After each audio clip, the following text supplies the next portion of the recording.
Before I begin, and this is not directly with you actually, I just wanted to straighten something out. I know my colleagues, the gentlemen and the gentleladies from Georgia, Washington, California, Pennsylvania, they all mentioned Project 2025. Well, I don't know how they expect you to know about that, number one.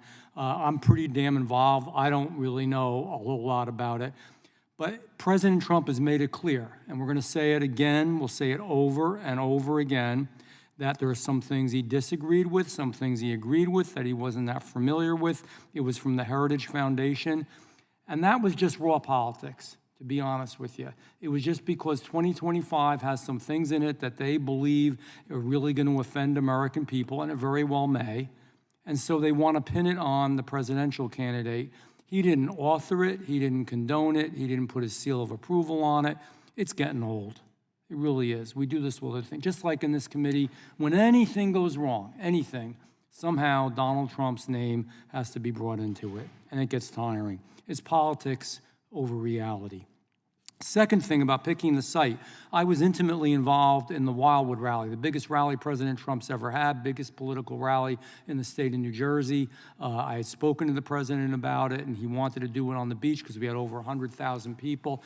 And let me tell you, we had everybody out there because they were concerned, the Secret Service and the local police and the county police and just about every entity could be. And so they had, behind it was that iconic setting. They had the Ferris wheels on the pier and all the stuff. They had agents up in there. They had agents in the ocean, in the water, in boats. They had people coordinating, working with each other and talking with each other because they knew it was a risk. So we chose a site that was difficult. The president did, and I thought it was a great site, but nevertheless, the law enforcement responded properly. Something went wrong here. You can't blame this on Donald Trump as well.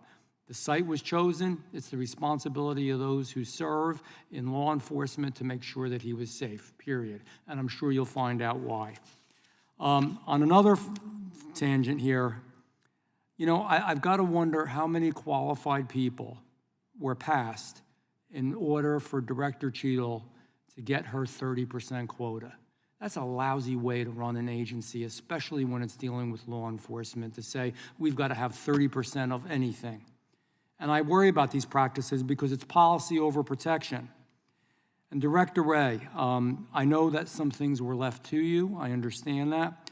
But one of your early acts on the Biden presidency was hiring the FBI's very first chief diversity officer. And since that time, and even before your time, and you're going to disagree with me, but respectfully, I'm going to disagree with you. Recruitment standards under your lead has resulted in deterioration in many areas, including physical fitness, illicit drug use, financial irregularities, mental health issues, full-time work experience, and integrity. And I know you dismissed them, but in October 2023, they are a prestigious group of retired FBI special agents and analysts both expressed concern regarding the FBI's willingness to recruit agents that, quote, I'm not saying this, they said it, not me, can't even pass the new relaxed standards for fitness, who are illiterate in some cases and need lessons, educational lessons, don't want to work weekends or after hours, their words, and have serious disabilities or mental health issues, which is not the place for them. Most of your agents are great people. I love them. I love them for what they do. I'm not criticizing most. But these new standards, don't you think this is a hindrance and reduces the morale of the vast majority of good people that you have in the FBI? And I ask you for a quick answer because I have a few other things. So I respect our retired agents. Many of them come to our graduations now, and I can tell you emphatically that they are mistaken. Those who think that we have lowered our standards, whether it's on physical fitness or anything else, are mistaken. And you can prove that. The facts back me up on that. The standards are the same today as they were a decade ago. I mean, they've changed in some ways that are appropriate. In fact, the physical fitness standards, depends on how far back you go, but the physical fitness standards that our current graduates have to graduate from Quantico actually exceed some of the physical fitness standards that were in place if you go back far enough with some of our retirees. But what I would tell you, I think part of the reason there's confusion, and again, I accept that these folks are raising their concerns in good faith, but we have actually access to the facts. And part of the reason I think there's confusion, just take the physical fitness thing as an example, is that before you had to pass the physical fitness test before you showed up to Quantico. Now you have to pass it in order to get a badge at Quantico. The standard hasn't changed. You still have to pass the same test, the same 12-point standard, et cetera. All that stuff applies.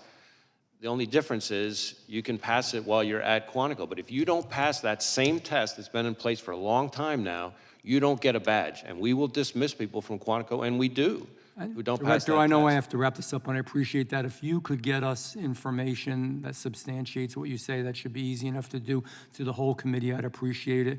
You know, feelings in this administration are more important than functionality. It's resulted in a border crisis. We don't have time to talk about that. You've spoken out about it. I appreciate that you've spoken out about it. I think it's also resulted in shortages in our nation's law enforcement and our military, and I think it makes us less safe. So I look forward to seeing those statistics and that proof, because I have people talking to my ear that tell me otherwise, and I yield back.